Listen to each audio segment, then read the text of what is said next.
Hi అండి, welcome back to Lakshmi Telugu రుచి వంటిల్లు. ఈరోజు మనం ఇంట్లోనే చాలా సింపుల్గా చేసుకునే సాంబార్ రైస్ తయారు చేసుకుందాం. నేను చెప్పే విధానం అంతా స్టెప్ బై స్టెప్గా చెప్తాను, మీరు కూడా ఇదే విధంగా చేసుకొని చూడండి. ఈ రెసిపీని టిఫిన్లోకి మరియు డిన్నర్లోకి కూడా చేసుకోవచ్చు. అలాగే హడావిడిగా చుట్టాలు ఎవరైనా వచ్చినప్పుడు క్విక్గా చేసుకోవచ్చు. ముందుగా ప్రాసెస్లోకి వెళ్ళిపోదాం. ముందుగా 1 కప్పు బియ్యం తీసుకుంటున్నాను. ఇందులో 3/4 కప్పు కందిపప్పు, 1/4 కప్పు పెసరపప్పు వేసుకుంటున్నాను.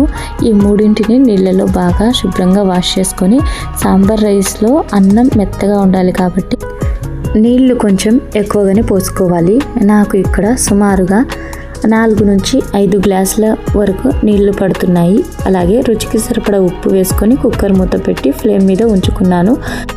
ఇప్పుడు వేరొక స్టవ్ వెలిగించి ప్యాన్ పెట్టుకొని అందులో 2 నుంచి 3 టేబుల్ స్పూన్ల నూనె వేసుకుంటున్నాను. నూనె వేడయ్యాక తాలింపు దినుసులు వేసుకోవచ్చు, ఆప్షనల్ మాత్రమే. నేనైతే ఇక్కడ ఓన్లీ ఆనియన్స్ మాత్రమే వేసుకుంటున్నాను. ఆనియన్స్ మంచిగా వేగిన తర్వాత ఒక మీడియం సైజ్ బంగాళదుంపని కట్ చేసి ఈ విధంగా చిన్న చిన్న ముక్కలుగా కట్ చేసి వేసుకోవాలి. ఇవి కూడా మంచిగా వేగినాక ఒక 2 నుంచి 3 పచ్చిమిరపకాయలను నిలువుగా కట్ చేసుకొని వేసుకోవాలి. ఇప్పుడు ఇవన్నీ కొద్దిగా సార్ట్ అవుట్ అయిన తర్వాత బీన్స్ కూడా వేసుకొని ఒకసారి కలుపుకుందాం. ఇప్పుడు గుప్పెడు కరివేపాకు వేసుకొని ఒకసారి బాగా కలుపుదాం. ఇప్పుడు 3 మీడియం సైజ్ టమోటాలను సన్నగా తరిగి వేసుకుంటున్నాను.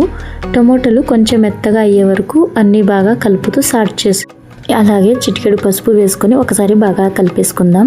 ఇప్పుడు కుక్కర్ మూత తీసి చూద్దామండి. ఈ విధంగా రైస్ మెత్తగా ఉడికిపోతుంది. ఇప్పుడు ఇదే టైంలో రైస్ని మనము మూత తీసి పక్కనైతే పెట్టుకుందాం కదా. టమోటాలు కూడా బాగా వేగాయి. అలాగే ఒక 2 టేబుల్ స్పూన్ల కారం పొడి అయితే వేసుకున్నాను. రుచికి సరిపడా మాత్రమే కారం పొడి వేసుకోండి. అలాగే ఒక పెద్ద నిమ్మకాయ సైజ్ అంతా చింతపండును ముందుగానే నానబెట్టుకోవాలి. నానిన చింతపండు రసాన్ని ఈ మిశ్రమంలో వేసుకోవాలి. చింతపండు రసం వేసిన తర్వాత ఒకసారి బాగా కలపాలి. ఇదే సమయంలో మీకు సాంబార్ రైస్ కొంచెం జారుగా కావాలంటే ఇంకొంచెం నీళ్లు కూడా వేసుకోవచ్చు.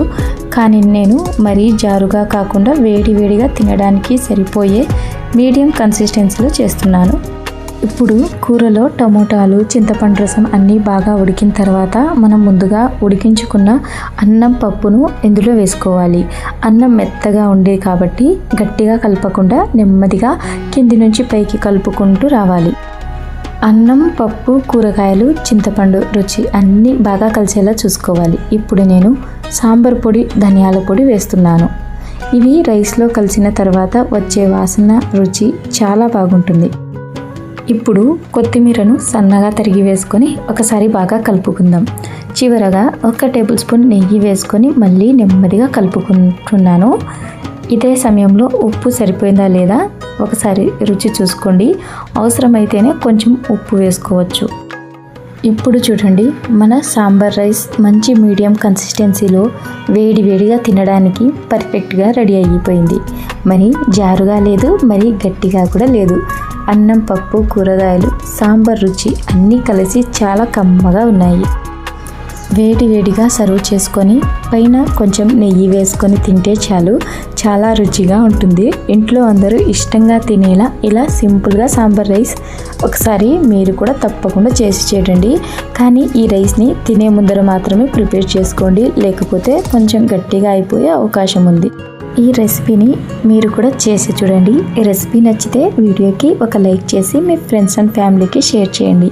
ఇలాంటి simple and tasty home made recipes కోసం మన ఛానల్ని సబ్స్క్రైబ్ చేసుకోండి. మీ ప్రేమ ఆదరణకు ధన్యవాదములు.